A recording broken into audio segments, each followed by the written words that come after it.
So I'm finally back in my happy place, my little garden. Hi everyone, welcome back to my channel. I'm Shamira Benson, one part of Team Benson, and I am gonna be touring my small space garden today. I have really missed being back here. With the amount of work that I've had to do, it has made this little bit of garden therapy just that every little piece of stress reliever that I needed. And I want to show you guys all the cool stuff that is starting to set a little bit of fruit in my garden. Isn't it just gorgeous, guys? Everything is starting to look so green back here. There's still space for more, but at least we got some stuff going. So let's start with our herbs because I'm right here in the front. We have our cascading Vego garden bed, which has a ton of garlic up top. Guys, I think this might be my year for garlic, and I have just been throwing in any type of garlic that's sprouting. As you can see, this one was one I added. Just been throwing in any type of sprouted garlic in the kitchen into this bed for any of these like open spaces where it didn't sprout. So I'm hoping to get this whole thing full of garlic and life will just be, voiding off vampires.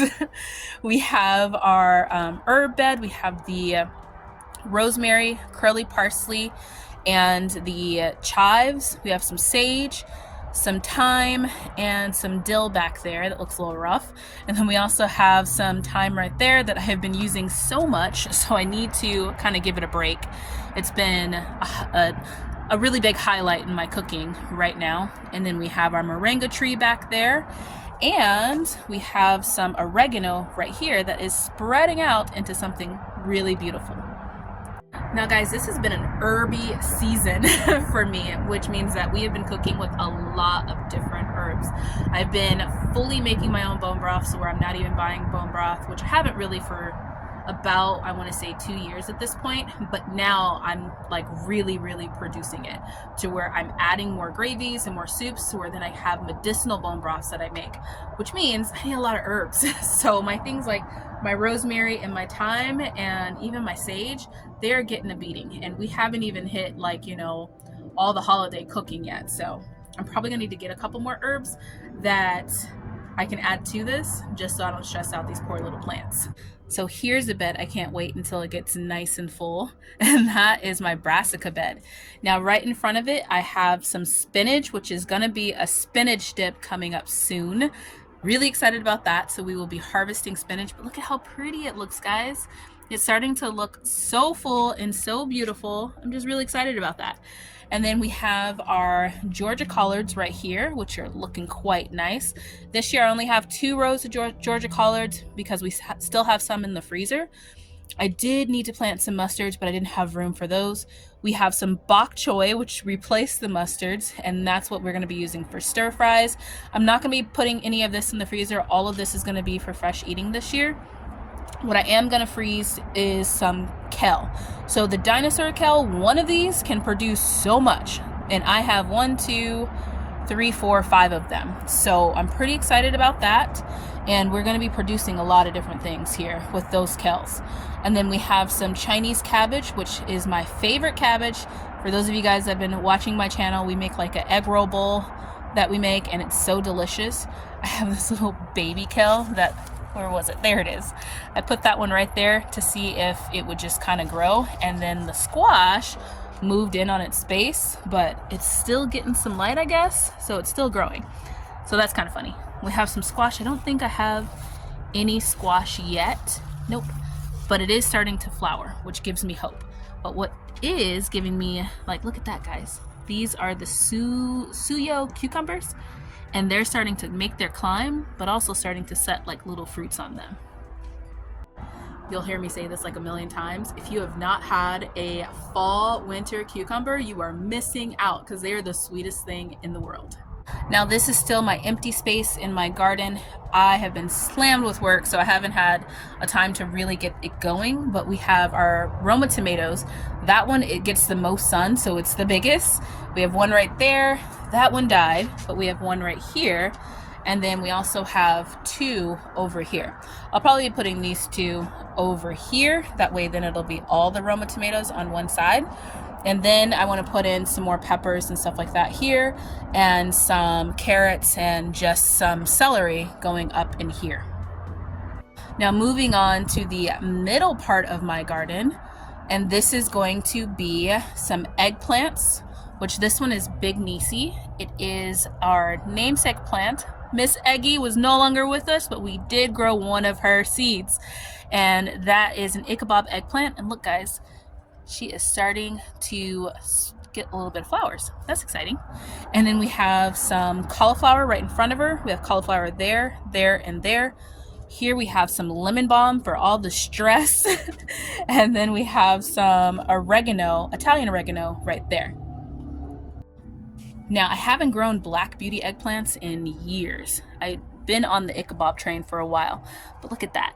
This one is one of our black beauty ones, and it's already flowering, so I think I might get some big eggplants coming in here pretty soon. We have some julep mint right there, and then we have some chocolate mint right there. And then down here, guys, our little baby lavender is getting bigger. One of the exciting things I think always happens is when you start to see the garden kind of perk up. Like you put in all your starts and they look sometimes like they're not growing, or they look a little sad, or like your plants go through that awkward phase. Like the eggplants were going through it with like the whiteflies, they were going through it. But we just let nature take its course, let them naturally do what they're supposed to be doing, and now they are flowering. Now before we leave the middle here, we have our trees. We have our dwarf Mexican lime tree. We have Yuli, which is our grapevine and looking a little squirrely. And then we have our curry tree right here, which is now taller than I am. Pretty crazy. And then we have our mulberry right back there, which is a giant. My poor mulberry just needs to be on the land. It really does. And then we are starting our sweet peppers. Well, we have our sweet peppers going. We have our Carmen sweets. And we have yellow banana peppers here, which look at those. Look at those flowers coming in. We are excited. We need some peppers. And then on this side, we have all of our bells. We have yellow, red, and green bell peppers, and they all have some nice little flowers on them too. And then we have our onions right here in front, along with our basil, and we have some empty pots. Can you guys guess what's going in these pots? Comment down below. Now, a lot of people ask me how I grow things like tomatoes and peppers during like the winter. And it's because my peppers, I like to get in really early. As you guys remember, I was stressing out about getting those peppers in early, getting those tomatoes in early, but tomatoes I'm a little less worried about. But the peppers, if I can get them going and fruiting, they'll give me their fruit set by like before like we start hitting like those really cold temperatures, and then they'll kind of go dormant and then give me another fruit set in the spring, and then probably another one after that in the summer. And if they survive those brutal hot AZ temps, then they'll keep going for a year or two.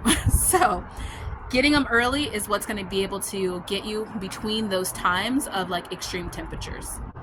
Now over here we have another Black Beauty eggplant that has more little flowers on it. We have our stevia going, which our original stevia is like, I'm coming back, don't worry. And then we have our spearmint, which I had to give the spearmint a break. We haven't had lamb in a while, but this little guy needed to grow back, so it's doing its thing. We have some indigo right here, and then we have a San Marzano tomato, which is also starting to throw off a little bit of flowers. I need to go ahead and lower this mighty crop so that then it has something to kind of straighten up on. I wanted eventually to take over these arches once I get the Brooklyn, which is completely dying back and just all the fruit is ripened on it.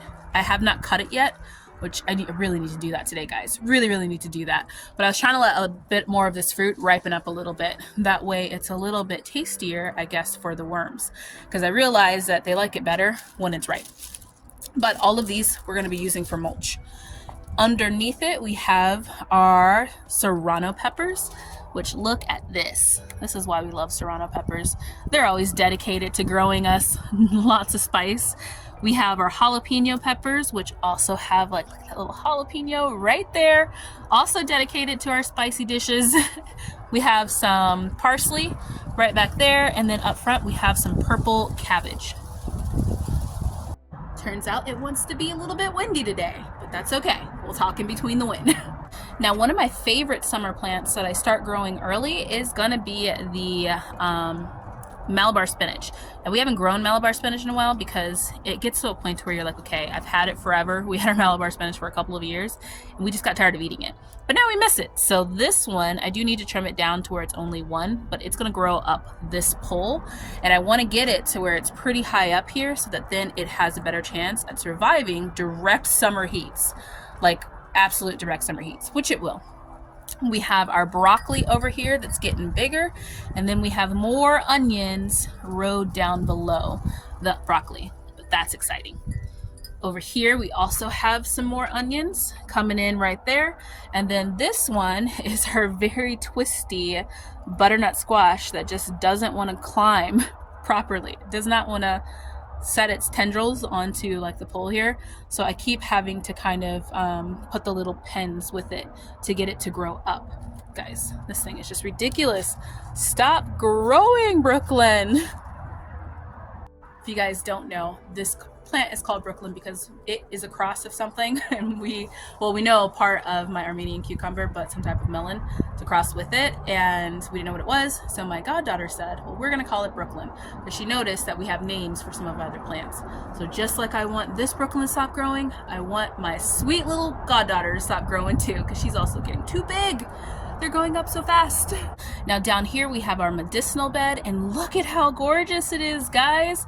It is happy. We have some evening primrose right here looking absolutely beautiful. It started over there and ended up over here, which I think is kind of funny.